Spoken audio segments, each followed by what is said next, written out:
O professor João Castro Rocha escancara como figuras como Bolsonaro e Milei só surgem após anos de um caos cognitivo fabricado, onde a Brasil Paralelo faz a mentira virar opinião e o absurdo virar normal. Se não entendermos esse mecanismo de negacionismo agora, correremos o risco de repetir os mesmos erros. Então fica até o final, porque isto é sobre o presente e, acima de tudo, sobre o futuro. Qual é a função histórica do Brasil Paralelo? Gabi, só pode haver Bolsonaro, Milei, Donald Trump se nós passamos por anos de produção deliberada de caos cognitivo. É o caos cognitivo que permite a naturalização do absurdo, que leva a, hoje, uma bancada teratológica em Brasília. Gabi, o que é Paulo Bilinski? O que é o Gilvanda Federal, sempre emoldurado com uma bandeira do Brasil? O que é o Capitão Caveira, Chico? Isso não é uma bancada, isso é um acidente histórico, isso é uma teratologia inesperada, de acordo? Acidente ferroviário, diria o Bino Carta. Um acidente ferroviário, aquele que fica todo ferro retorcido, assim, horrível. Isso, então, isso só é possível porque o absurdo é naturalizado, produz caos cognitivo. Nós já não conseguimos distinguir o frio do quente, o dia da noite. Isso é produzido através do negacionismo histórico. Sem negacionismo histórico, Gabi, não há ditadura possível. Bolsonarismo não teria a força que teve se nós não tivéssemos uma memória distorcida da ditadura militar. O que fez o Javier Milei em 2024? É bom que vocês estão sentados, senão vocês cairiam da cadeira. Em 2024, o Javier Milei mandou para a prisão em Buenos Aires, de Ezeiza, mandou deputados do seu partido fazer uma visita de homenagem aos ex-torturadores da ditadura militar argentina, dizendo que a história não havia sido contada da maneira adequada.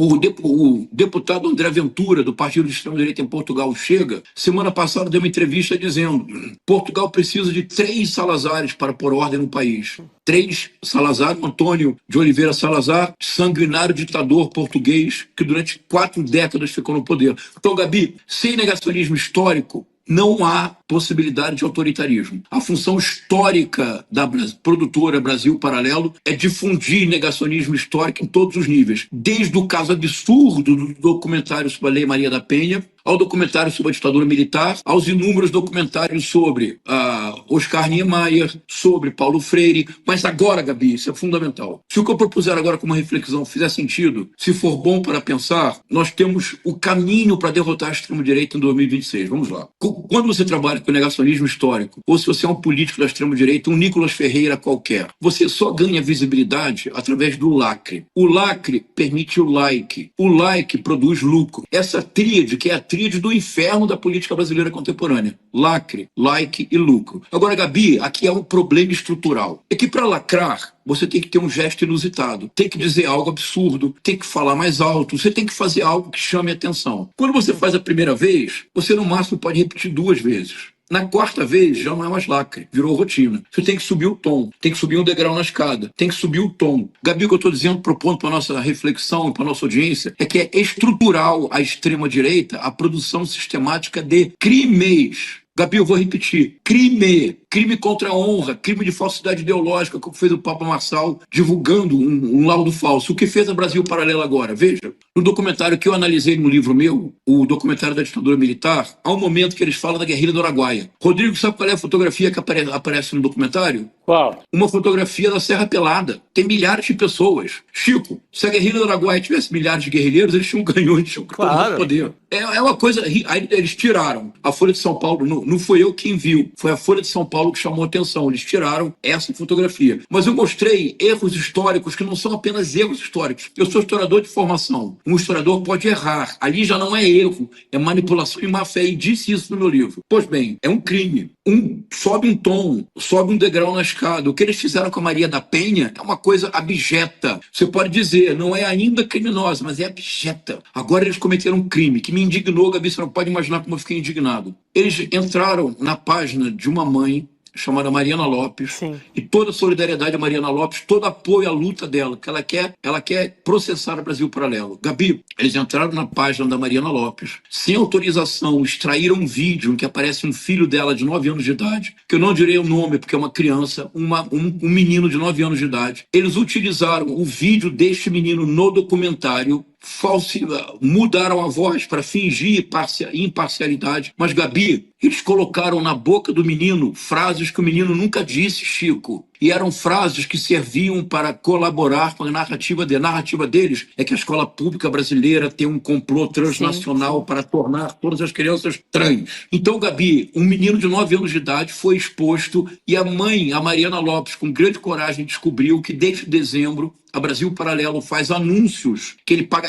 A Brasil Paralelo é quem mais gasta dinheiro pagando anúncios. E qual é a fotografia que aparece para divulgar o documentário? Cujo nome não direi para não divulgar. A fotografia do filho. Gabi, percebe o que eu estou dizendo, muito Chico, absurdo. Rodrigo? Ela veio no ICL, inclusive, Gabi, né? Ela foi entrevistada aqui pelo ICL. Foi justamente vendo a entrevista do ICL que eu me dei conta do caso. Fiquei muito indignado. Veja, a Gabi me acompanha. Eu peço que a audiência me acompanhe. Veja, Gabi, veja se o que eu te disser agora for correto. Nós temos um mapa da mina, Chico. Veja, Gabi, esse crime que a Brasil Paralelo cometeu não é casual. É estrutural a ação da extrema-direita. Eles sempre têm que subir um tom.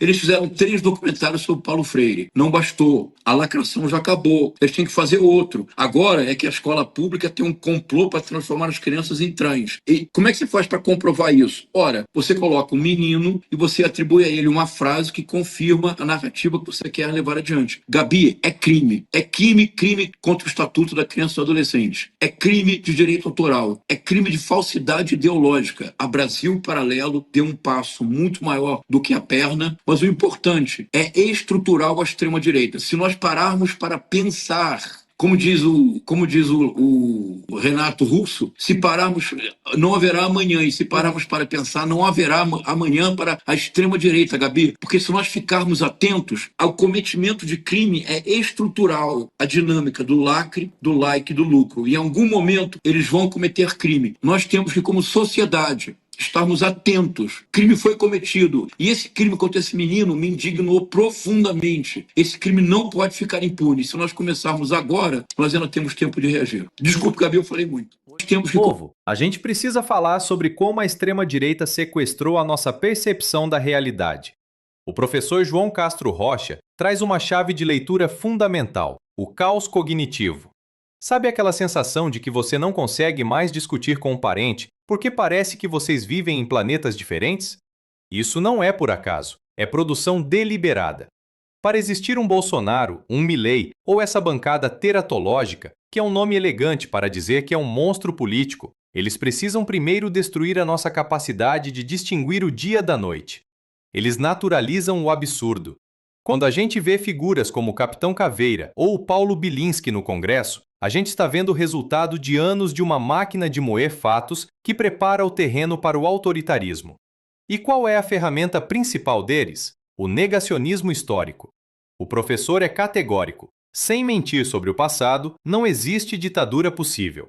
Olhem o que o Milei fez na Argentina agora em 2024, mandando deputados homenagearem torturadores na prisão. Ou o André Ventura em Portugal pedindo 3 Salazares. É aqui que entra a Brasil Paralelo. A função histórica dessa produtora não é fazer documentário, é difundir negacionismo em escala industrial. Eles distorcem a memória da nossa ditadura para que o bolsonarismo tenha força. Se a gente não sabe o que foi o horror de ontem, a gente aceita o autoritarismo de hoje de braços abertos. Mas o buraco é mais embaixo. O professor aponta a tríade do inferno: lacre, like e lucro. Para manter o engajamento alto e o dinheiro caindo, essa galera precisa subir o tom o tempo todo. Um absurdo que chocou ontem vira rotina hoje.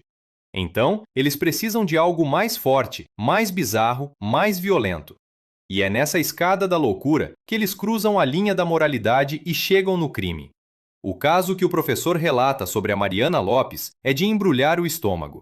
A Brasil Paralelo pegou o vídeo de uma criança de 9 anos, mudou a voz do menino e colocou na boca dele frases que ele nunca disse para alimentar a paranoia de que escolas públicas querem transformar crianças em trans. Isso não é liberdade de expressão, gente. Isso é crime contra o ECA, é falsidade ideológica, é o uso abjeto de uma criança para lucrar com o ódio. O recado final aqui é de urgência, mas também de esperança. O professor João César nos dá o mapa. A extrema-direita é estruturalmente criminosa, porque a lógica do lacre exige o crime. Se a gente quer derrotar esse projeto em 2026, a gente precisa parar de tratar esses absurdos como opinião diferente. É manipulação, é má-fé e, muitas vezes, é caso de polícia. Como diz a música, se a gente parar de lutar, não haverá amanhã. Estar atento ao caos cognitivo é a nossa primeira linha de defesa. Não vamos deixar o futuro ser pautado por quem usa a mentira como arma de guerra.